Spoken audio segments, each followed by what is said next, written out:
안녕하세요. 서천기후변화교육센터 장미화입니다. 만나서 반갑습니다.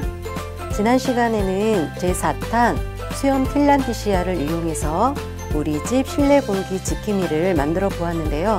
어떻게 잘 사용하고 계시나요?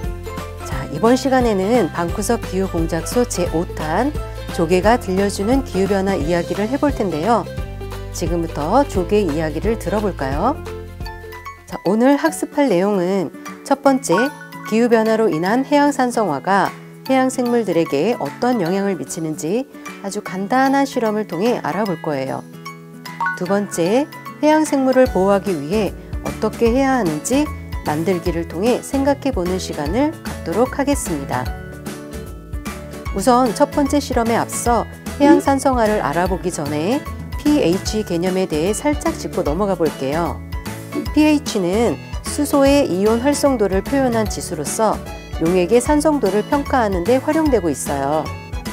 pH 범위는 0부터 14까지로 pH 기준이 7입니다. 그래서 어떤 용액이 7보다 낮으면 산성 용액, 7이면 중성 용액, 7보다 크면 염기성 용액으로 구분해요. 그렇다면 해양산성화는 해수의 pH가 7보다 낮다는 말이 되겠네요. 정말 그럴까요? IPCC 보고서에 따르면 1750년 이래로 대기 중에 남아있는 이산화탄소가 약 30%를 해양에서 흡수한대요. 그래서 해양산성화를 초래했다고 발표했습니다. 이산화탄소가 바닷물에 녹으면 탄산을 만드는데 이 탄산은 탄산칼슘을 녹이는 특성이 있어요. 혹시 식초에 달걀을 담가두면 껍질이 녹는 현상 보신 적 있나요? 맞아요. 조개나 굴처럼 딱딱한 껍데기는 달걀처럼 탄산칼슘으로 이루어져 있어서 산성 용액이 녹는 성질을 가지고 있어요. 자, 그럼 정말 이산화탄소가 녹은 물이 산성인지 확인해보고 그 용액에 조개를 넣었을 때 녹는지 간단한 실험을 통해 알아볼까요? 자, 우선 여러분에게 드린 교구를 체크해보면서 실험을 진행해 볼게요. 먼저 탄산수와 사이다, 식초 이렇게 세 가지 용액이 담긴 통과 빈통이 있을 거예요. 빈통에는 실험이 잘 되는지 대조해 보기 위해서 가정에 있는 물을 담아주시면 돼요. 저는 여러분들의 이해를 돕기 위해 비커를 사용해서 실험하도록 하겠습니다. 자, 다음 이 용액의 성질을 확인할 리트머스 종이가 있습니다. 파란색 리트머스 종이는 용액이 산성일 때 반응하고 붉은색 리트머스 종이는 염기성일 때 반응을 해요.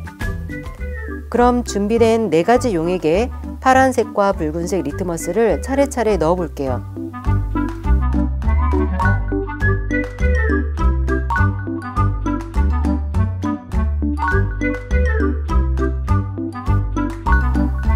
어떤 변화가 있었나요? 물만 제외하고 모두 파란색 리트머스 종이만 반응했네요. 자, 이제 우리가 가지고 있는 용액이 산성임을 확인했으니까 조개 껍데기를 넣어 보도록 하겠습니다. 여러분께는 조각으로 해서 보내드렸는데요. 병에 넣을 때 손이 베이지 않도록 조심해 주세요. 자, 어떤 용액에서 가장 활발한 반응이 일어났을까요? 와, 선생님 거는 식초에서 가장 많은 기포가 발생하고 있네요. 여러분도 그런가요? 자, 이번에는 소리도 한번 들어볼게요. 뽀글뽀글뽀글 소리도 많이 나는데요.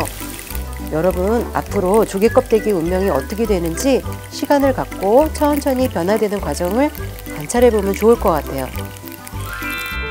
자, 해양산성화는 이렇게 탄산칼슘으로 이루어진 조개나 굴, 특히 산호초와 같은 해양생물의 성장과 발달에 영향을 미치고 있어요. 더 나아가면 생물 다양성을 감소시킬 수도 있어요.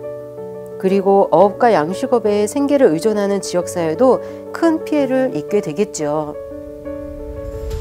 최근 해양 쓰레기로도 생명의 위협을 받고 있는 많은 해양생물을 보며 많이 속상했는데 이제는 해양산성화와 기후위기로 이중의 고통을 받고 있다고 생각하니 마음이 너무 아프네요.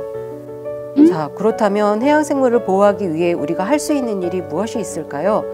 한번 생각해 봐요. 가정에서 에너지 절약하기 어떨까요? 그리고 필요한 물건만 가급적 친환경 제품으로 구입하고 아껴 쓰는 습관을 갖는 거예요.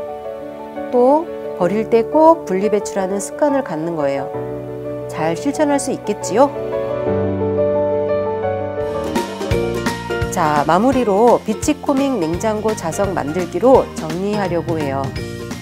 보내드린 재료와 주변 재활용품을 이용해서 건강한 바다 생태계를 생각하며 멋진 작품을 한번 만들어 보세요.